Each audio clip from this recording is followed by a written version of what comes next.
Again, first 10 minutes for the opening statement. Thank you. Thank you, Mr. McLean, members of City Council.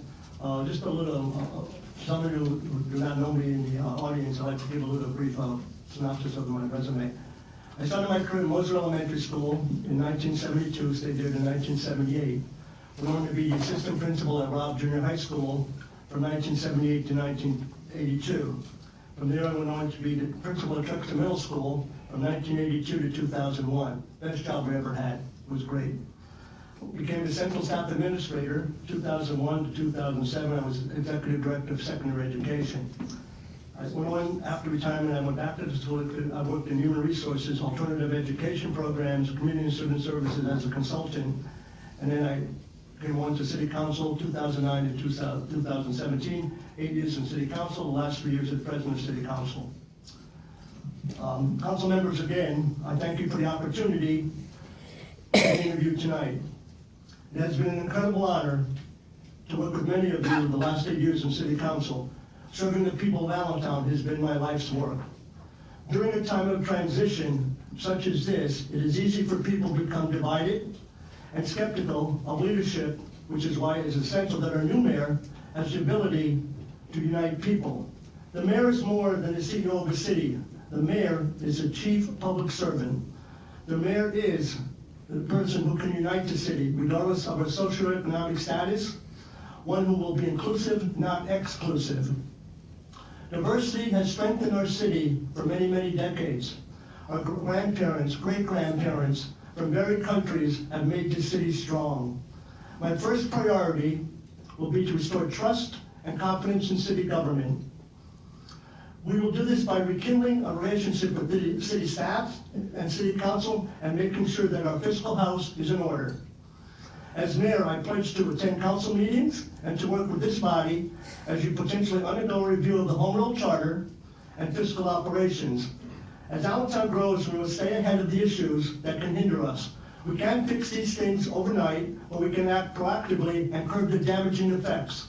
We must ensure that the right people are in the right positions in each of our departments. Filling budgeted, vacant positions is vital to rebuilding accountability and efficiency in city government. As the city begins its comprehensive plan, it is crucial that we work with the Allentown School District. Although we are separate entities, we share many of the same opportunities and challenges. Addressing housing, safety, economic development in Allentown improves the school district and the city. With the shared vision and common goals, we can begin to uplift communities and change perceptions about Allentown. I am confident that I am up to the task of making Allentown a very proud and prosperous city. The questions that were given to me, I'll just go right one by one and I'll tie them all together. Neighborhood development. I chose neighborhood development. A thriving city is made up of great neighborhoods. Neighborhoods have always and will always be the backbone of Allentown. We identify ourselves as West Enders, East Siders, South Siders, Center Cityites, and so on. We need to ensure that our families are given the resources, such as playgrounds, spray parks, green space, and recreational opportunities that are right in their neighborhoods. Not everyone can go to Cedar Beach to a destination playground. We need to increase school, after school and summertime opportunities to keep our youth busy. Busy youth do not get in trouble. We need to help our families locate the medical and mental health issues, the resources that they need. I would utilize a strategy that was used in Baltimore, Maryland. It includes the residents, city and county officials, business leaders to develop a public-private partnership that addresses revitalization issues in our neighborhoods. Investing in our neighborhoods is an investment for the city. Strong families plus strong neighborhoods equal a strong city.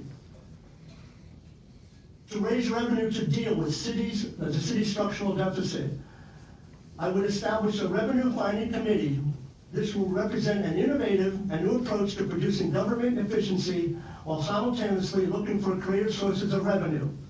This committee will look to evaluate inefficient processes in government procedures It will designate the most reasonable cost-cutting procedures designed to address long-term structural deficits, such as challenges from the pension system and healthcare costs. I would implement a pilot program. Many of you are familiar with the pilot program. Payment in lieu of taxes. Allentown is the home to several nonprofits. In the past, several cities have secured sizable payments from their major institutions. Erie, $2.8 million. Lancaster, $1.5 million. Pittsburgh, $2.6 million, all payment in lieu of taxes. These contributions would mean continued growth and development of Allentown, which is mutually beneficial to all. We need to continue developing Allentown and add to its tax rolls through economic development, focusing primarily on expansion of business growth and investment in the workforce to increase wages. The issue of blight needs to be addressed. By increasing the value of property through improving the quality of neighborhoods, we would increase tax collections without actually raising taxes. Concerning our city workers, we hear a lot about the city workers. Our city workers are the lifeline of the city. Dedicated, loyal, committed workers who at times their work goes unnoticed and unappreciated. From day one, I will go out to the city, meeting our workers who pave our streets, empty our trash bins, and plow our roads. I will implement an Employee of the Month program in every department to recognize outstanding work ethic. I will implement a community day for all city employees and their families, date, time, and place to be determined. This would show our employees and their families that we value their work and appreciate what they do day in and day out. My shout out to the city workers would be, our city workers live in Allentown. Our city workers make Allentown a better place to live and work. Very familiar with the Code of Ethics. It says, please assure us that you will abide by the set of standards laid out in the code. I will absolutely, positively abide by the Code of Ethics. Every year I fill out a statement of financial interest with all of you, which all of you do as a public official. I have lived my life as an honest, caring person. As an elected official for 8 years, my record is clean. I have not misused my role as a council member. I have never received a penny from anyone to do a favor for them, and I never will. To be a leader, you need to have an ethical and moral compass. I will never compromise these values. Section 602 and 603 of the Home Rule Charter. Merit personnel. Totally agree and will follow it to the T. I have experience in hiring and evaluating staff. I stated previously I served as an interim director of Human Resources of the Allentown School District for 26 months. I will meet with city employees to ensure that they understand their roles and responsibilities. I will make sure they have the necessary resources for success and know where to turn for guidance. I will work with the Human Resource Department and directors to ensure every department is fully staffed with qualified people. Our staff needs to know that their work is valued and success will be rewarded. That is why the city is doing a personnel classification study.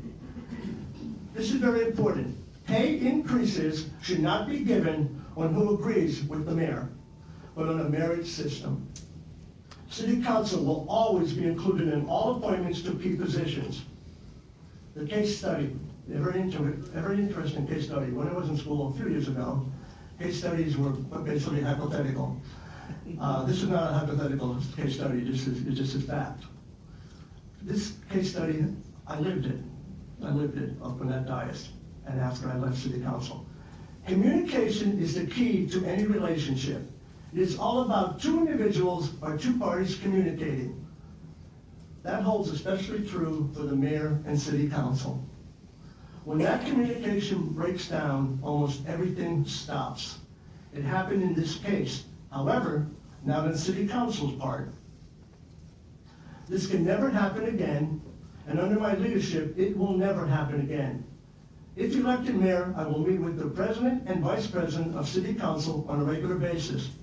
I will also meet and seek input on decisions from the council committee chairpeople on a regular basis.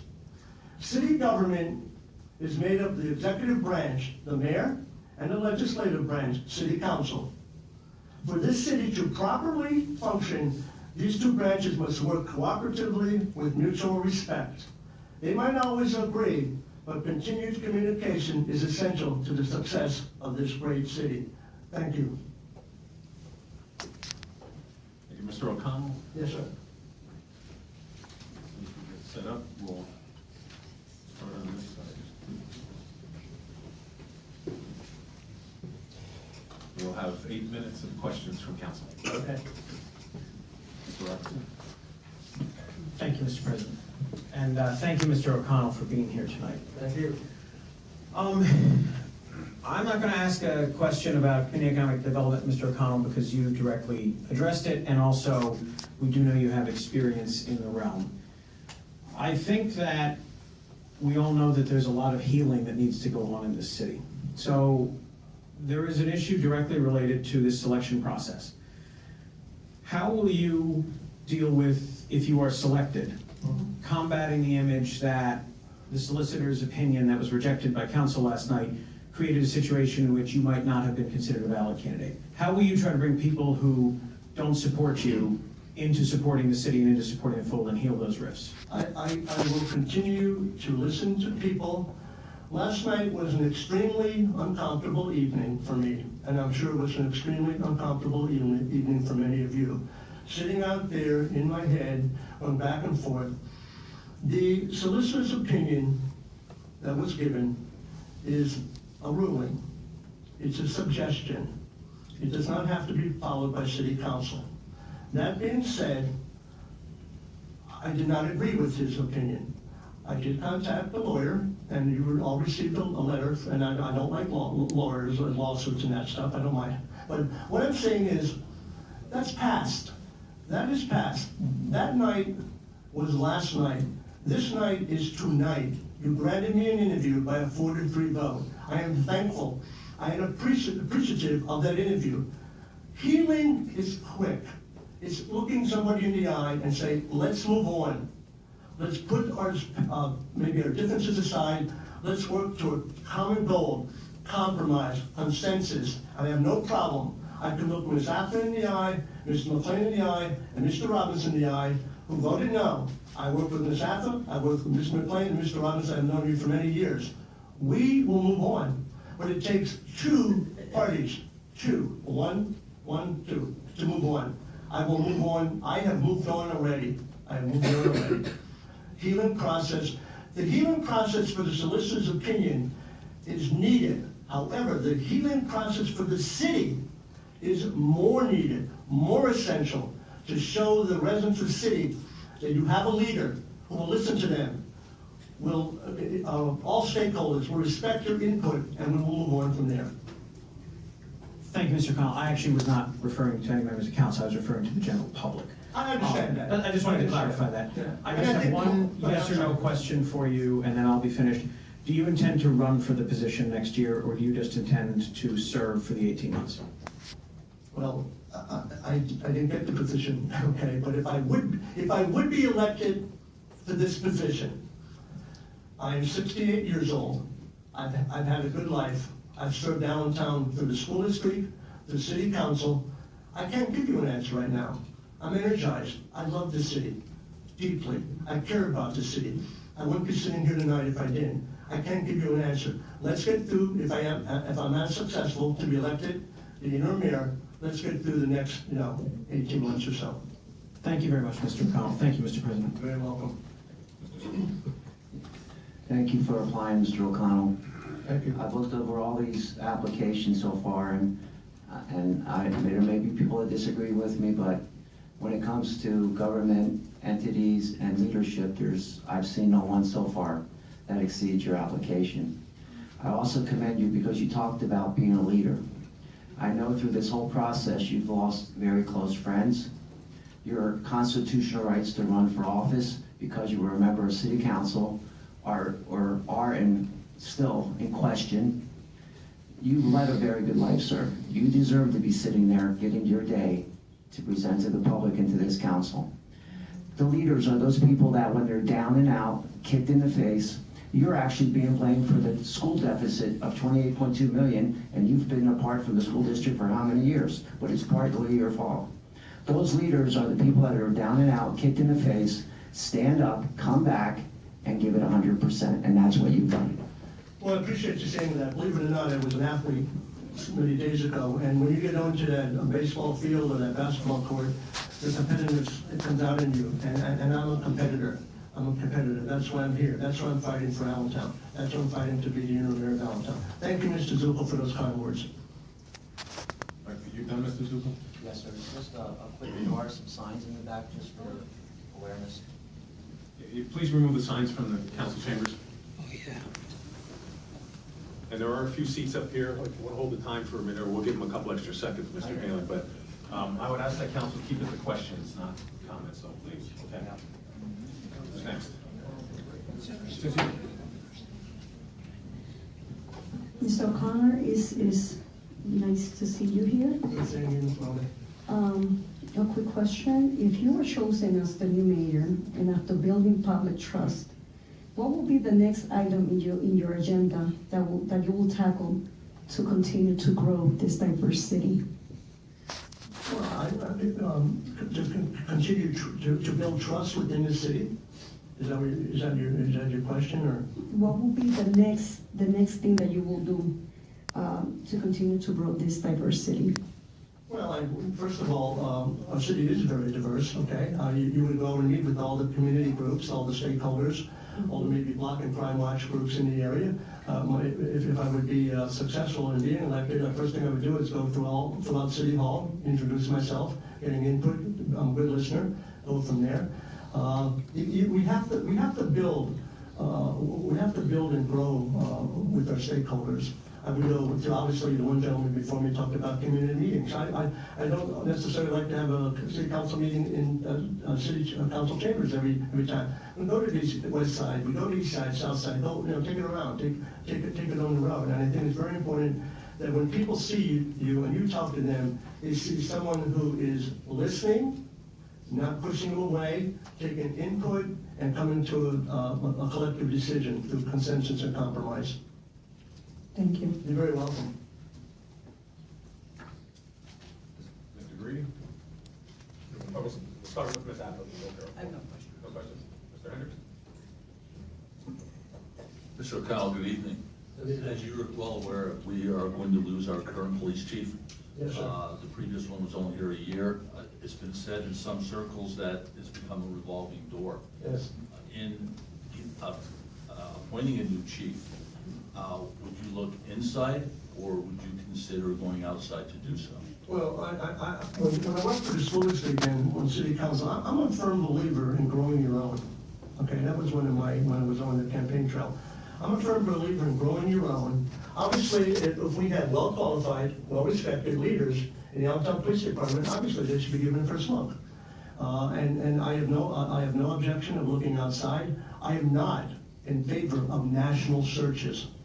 We have too many people at our local level, in the Lehigh County, in the Lehigh Valley, that can do the job. So it would be a combination of both. But I'd like homegrown people running our departments. Thank you very much. You're very welcome. Thank you, Mr. President. Just a quick question in regards to, and I'm not going to ask you any question about finances because you've been here. And We took a couple of seconds. oh, okay, great, thank you. People outside of the needs say that the needs is only concentrated in the 8 blocks, Welcome. What would you say to kind of try to those people who are not feeling the progress of the needs? The niche has been a wonderful boom for Allentown. I mean, you'd have to have your blindfold on if you didn't realize that it has been a wonderful boom and revitalization. But you cannot only concentrate on a 4x4, 8x8 square block. I'm very encouraged what's going to happen at the waterfront with the Jandal family, okay? But you have to develop, you have to do economic development throughout the city. You have to go to Union Boulevard. You have to go to Emmaus Avenue. You have to go to Lehigh Street. You've got to bring resources and incentives for economic development. You have to grow small businesses, okay, to go from maybe 3 employees to 6 employees to 12 employees. That's the start. The NIS is a start, a wonderful start. Now we have to expand that. That's the core. We got to go outside the core. Mr. O'Connell, maybe if you have more, you can put it up in your 2 minutes, because Yeah. that's way more. Thank you. All right, you have 2 minutes to convince City Council why it should be you. Okay, again, I thank City Council for inviting me to this interview tonight. Thank you for this incredible opportunity. Being on council the last 8 years has not only been a great honor, it has uniquely prepared me with knowledge of city governments. I am the only candidate with municipal government experience. I'm not blowing that out because I'm the end all. My passion for the city, which I deeply love and care about, will allow me from day one to work with our great staff and amazing residents. I pledge to work with all the stakeholders in the community to keep Allentown moving forward. I live the days of Allentown being an all-American city. We might not ever come back to the all-American city status, but we can damn well try. We can give our best shot. I have the passion, experience, integrity needed during this time of transition. I believe our best days are ahead of us. Again, thank you for this opportunity, and thank you for your dedication to the city of Allentown. Thank you. Thank you very much, Mr. O'Connell. Again, for the people standing in the back, there are a few seats available up here. If you would like to come up and sit down, please feel free.